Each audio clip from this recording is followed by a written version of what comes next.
বাড়িতে যদি মাত্র একটা সেদ্ধ আলু আর 5 টাকা সুজি থাকে, তাহলেই কিন্তু আপনারা বানিয়ে ফেলতে পারবেন ঝটপট এরকম দুর্দান্ত স্বাদের একটা টিফিন রেসিপি।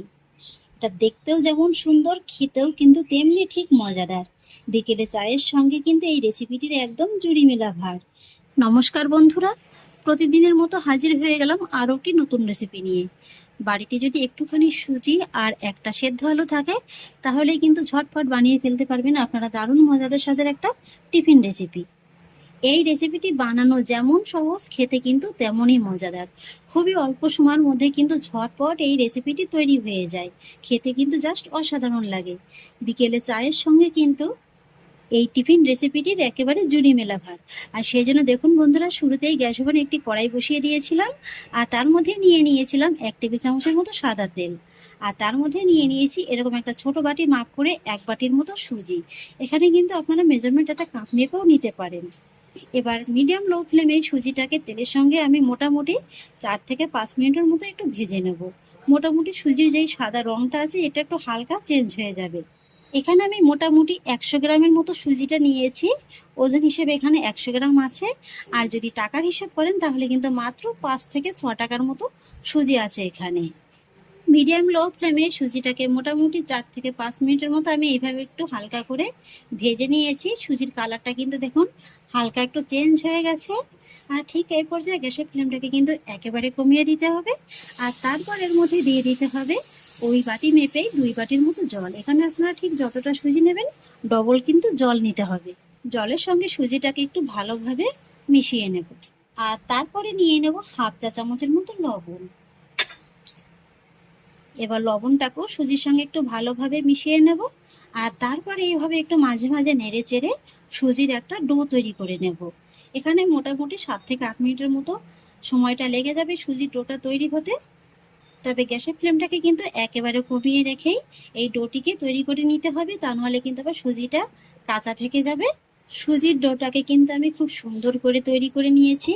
দেখে নিশ্চয়ই বুঝতে পারছেন যে ডোটাকে আমি ঠিক কতটা মসৃণ করে তৈরি করে নিয়েছি। এই যে দেখুন, ঠিক এইভাবেই কিন্তু ডোটাকে খুব সুন্দরভাবে তৈরি করে নিতে হবে, যাতে করে সুজিটা কাঁচা না থেকে যায়।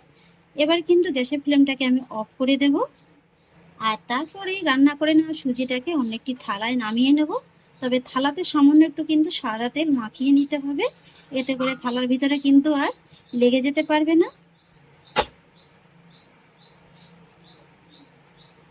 আর তারপরে রান্না করে নেওয়া সুজিটাকে হালকা করে একটু ঠান্ডা করে নিতে হবে। তবে খুব বেশি ঠান্ডা করে নেওয়ার প্রয়োজন নেই, হালকা করে একটু ঠান্ডা করে নিলেই কিন্তু হয়ে যাবে। এই যে দেখুন বন্ধুরা, সুজিটাকে কিন্তু আমি হালকা করে একটু ঠান্ডা করে নিয়েছি। আর এবার আমি রান্না করে নেওয়া সুজির মধ্যে অ্যাড করব মিডিয়াম সাইজের থেকে একটু বড় মাপের একটা সেদ্ধ করে নেওয়া আলু। এবার আমি আলুটাকে এইভাবে একটু গ্রেটারের সাহায্যে গ্রেট করে নেব। আপনারা চাইলে কিন্তু ম্যাশার কিংবা ছোট গ্লাসের সাহায্যেও আলুটাকে ম্যাশ করে নিতে পারেন। তবে এইভাবে একটু গ্রেট করে নিলে কি হয়, আলুটা কিন্তু একদম স্মুথলি ম্যাশ হয়ে যায়। এই যে দেখুন, তো দেখুন আলুটাকে কিন্তু খুব সুন্দরভাবে আমি গ্রেট করে নিয়েছি। এবার আমি সেদ্ধ করে নেওয়া গ্রেট করে নেওয়া আলুটাকে কিন্তু এই রান্না করে নেওয়া সুজির সঙ্গে একটু ভালোভাবে মেখে নেব। আর এবার এর ভিতরে এক এক করে কয়েকটা উপকরণ আমি অ্যাড করব। তাই প্রথমেই দিয়ে দিচ্ছি 5 টেবিল চামচের মতো ময়দা, এতে বাইন্ডিংটা খুবই ভালো আসবে। সেই সঙ্গে দিয়ে দিচ্ছি স্বাদ অনুযায়ী লবণ। লবণটা কিন্তু এখানে একটু বুঝেই দেবেন, যেহেতু সুজিটা রান্না করার সময় দেওয়া হয়েছিল। একই সঙ্গে দিয়ে দিচ্ছি ছোট ½ চা চামচের মতো গোটা জিরে। বন্ধুরা, একটু সামান্য কাঁচা গোটা জিরে দিয়ে দেখবেন, খেতে কিন্তু খুবই ভালো লাগবে। আর সেই সঙ্গে দিয়ে দিচ্ছি ছোট 1 চা চামচের মতো চিলি ফ্লেক্স। তবে ঝালটা কিন্তু আপনারা আপনাদের স্বাদ অনুযায়ী দিয়ে দেবেন। সেই সঙ্গে দিয়ে দিচ্ছি 2 চা চামচের মতো পোস্ত। এটা যদি হাতের কাছে থাকে তাহলে দেবেন, না থাকলে দিতে হবে না। আর এবার দিয়ে দেবো 1 চা চামচের মতো জিরে গুঁড়ো। আর সেই সঙ্গে দিয়ে দেবো ½ চা চামচের মতো গরম মশলা গুঁড়ো। ব্যাস, এই কটা উপকরণ দিলেই কিন্তু হয়ে যাবে। এবার ফাইনালি কিন্তু এগুলোকে একটু ভালোভাবে মেখে নিতে হবে। এটা কিন্তু মাখতে মাখতে একটা পর্যায়ে হাতের মধ্যে একটু এভাবে চিটচিটের মতো লেগে যেতে পারে। এই যে দেখুন, তখন কিন্তু চিন্তার কোনো কারণ নেই। হাতে সামান্য একটু সাদা তেল নিয়ে এটাকে আরেকটু মেখে নিলেই কিন্তু এটা খুব সুন্দরভাবে মাখা হয়ে যাবে, হাতেও আর লেগে যাবে না। তো এই যে দেখুন বন্ধুরা, সুজির মন্ডটাকে কিন্তু ফাইনালি আমার খুব ভালোভাবে তৈরি করা হয়ে গেছে। হাতে দেখুন আর এতটুকু কিন্তু লেগে যাচ্ছে না। এই যে দেখুন, এবার দেখুন আমি একটা থালার পিছন এইভাবে করে নিয়ে নিয়েছি, আর তার মধ্যে লাগিয়ে নিচ্ছি সামান্য একটু সাদা তেল, আর তার মধ্যে নিয়ে নিচ্ছি তৈরি করে নেওয়া এই যে ডোটা। হাত দিয়ে এইভাবে একটু হালকা করে চেপে চ্যাপটা করে একটু গোল করে নেব। খুব সুন্দরভাবে এটাকে আমি ছড়িয়ে নিয়েছি, আর এবার একটা চাকুর সাহায্যে এটা চারি সাইড দিয়ে আমি এইভাবে একটু কেটে আলাদা করে নেব।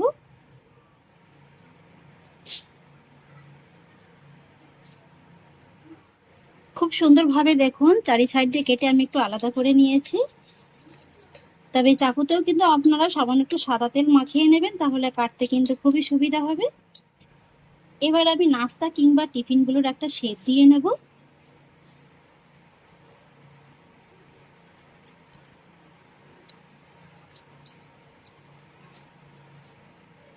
আমি শেপটা ঠিক এইভাবে দিয়ে দিচ্ছি, আপনারা কিন্তু আপনাদের পছন্দ অনুযায়ী যে কোনো শেপে টিফিনগুলো তৈরি করে নিতে পারেন। এই যে দেখুন বন্ধুরা, এইভাবে কিন্তু আমি বাকিগুলো সব তৈরি করে নেব। এই তো বন্ধুরা, এক এক করে সমস্ত টিফিনগুলোকে আমি তৈরি করে নিয়েছি, আর টিফিনগুলো তৈরি করে কিন্তু থালার একটা পিছনে আমি রেখে দিয়েছি, এতে করে তুলতে সুবিধা হবে। আর থালার পিছনটাতেও কিন্তু সামান্য একটু আমি তেল মাখিয়ে রেখেছিলাম। এবার আমি এক এক করে টিফিনগুলোকে সব ভেজে নেবো, আর সেই জন্য একটা ফ্রাই প্যানে কিন্তু খানিকটা পরিমাণে সাদা তেল মিডিয়াম হাই আছে আমি খুব ভালোভাবে একদম গরম করে নিয়েছি। এখানে কিন্তু বন্ধুরা তেলটাকে অবশ্যই একটু ভালোভাবে গরম করে নিতে হবে, আর শুরুর দিকে কিন্তু আঁচটাকে একটু জোরেই রাখতে হবে।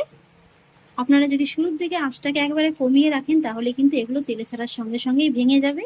দেখুন বন্ধুরা, কয়েকটি টিফিন কিন্তু আমি তেলের মধ্যে ছেড়ে দিয়েছি, আর এখন কিন্তু শুরুতেই নাড়াচাড়া করা যাবে না, এখন কিন্তু এগুলো খুবই নরম। তাই এইভাবে একটু কয়েক সেকেন্ডের মতো অপেক্ষা করতে হবে, যতক্ষণ না পর্যন্ত টিফিনগুলোর নিচের পাশটা একটু হালকা শক্ত হচ্ছে।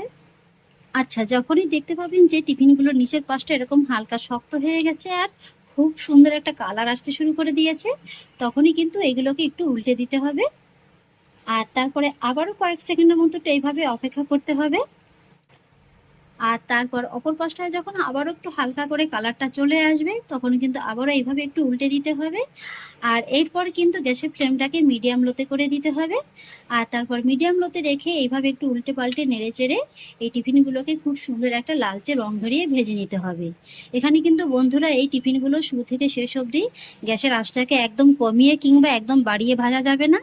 একদম বাড়িয়ে ভাজলে কি হবে, উপর থেকে একটা কালার চলে আসবে, ভিতরটা কিন্তু কাঁচা থেকে যাবে। আবার একদম যদি কমিয়ে ভাজেন, তাহলে কি হবে, টিফিনগুলো তেলে ছাড়ার সঙ্গে সঙ্গেই কিন্তু একদম ভেঙে যাবে। তাই এইভাবে যখন দুটো সাইডেই খুব সুন্দর একটা কালার আসতে শুরু করবে, তখনই কিন্তু আঁচটাকে মিডিয়াম লোতে করে রেখে এইভাবে একটু উল্টে পাল্টে নেড়ে চেড়ে ভেজে নিতে হবে। এই যে দেখুন বন্ধুরা, টিফিনগুলোকে কিন্তু আমি খুব সুন্দর করে ভেজে নিয়েছি। দেখতে দেখুন কতটা অপূর্ব লাগছে, আর এগুলো দেখবেন হালকা করে কিন্তু একটু ফুলেও যাবে। এই যে দেখুন খুব সুন্দরভাবে কিন্তু ফুলেও গেছে। টিফিনগুলো আমার খুব ভালোভাবে একদম ভেজে নেওয়া হয়ে গেছে। এবার আমি এক এক করে এগুলোকে গরম তেল থেকে তুলে নেব। তেলটাকে একটু ভালোভাবে ঝরিয়ে নেব। বাকি টিফিনগুলোকেও একই রকম ভাবে ভেজে নেব। এই টিফিনগুলো ভাজতে কিন্তু একদমই খুব বেশি একটা সময় লাগে না, মোটামুটি এক একবার ভাজতে 5 থেকে 6 মিনিটের মতো সময়টা লেগে যায়। বাড়িতে যদি মাত্র একটা সেদ্ধ আলু আর 5 টাকা সুজি থাকে, তাহলেই কিন্তু আপনারা বানিয়ে ফেলতে পারবেন ঝটপট এরকম দুর্দান্ত স্বাদের একটা টিফিন রেসিপি। এটা দেখতেও যেমন সুন্দর, খেতেও কিন্তু তেমনি ঠিক মজাদার। বিকেলে চায়ের সঙ্গে কিন্তু এই রেসিপিটির একদম জুড়ি মেলা ভার। দেখুন বন্ধুরা, আমি কিন্তু এক এক করে সমস্ত টিফিনগুলোকে তৈরি করে নিয়েছি, আর দেখতে কতটা লোভনীয় লাগছে। আর এগুলো কিন্তু আপনারা বিকেলে চায়ের সঙ্গেও খেতে পারেন, আবার কিন্তু টমেটো কেচাপের সঙ্গেও খেতে পারেন। খেতে কিন্তু জাস্ট অসাধারণ লাগে, তবে কিন্তু এগুলো গরম গরম খেতেই বেশি ভালো লাগে। এই যে দেখুন, দেখে নিলেন তো বন্ধুরা এগুলো বানানো কতটা সহজ। তাহলে আশা করছি বন্ধুরা, সুজি দিয়ে আমার আজকের এই টিফিন রেসিপি আপনাদেরও খুব ভালো লেগেছে। যদি ভালো লেগে থাকে, তাহলে আমাকে অবশ্যই একটা লাইক এবং কমেন্ট করবেন, সেই সঙ্গে বন্ধুদের সঙ্গে শেয়ার করবেন। আর প্লিজ বন্ধুরা, যদি আমার পরিবারের নতুন সদস্য হয়ে থাকেন, তাহলে একটা সাবস্ক্রাইব করে পাশে থাকা বেল আইকনটি প্রেস করে দেবেন। ফিরে আসছি এরকমই পরের অন্য কোনো নতুন রেসিপি নিয়ে। সবাই ভালো থাকুন, সুস্থ থাকুন, ধন্যবাদ।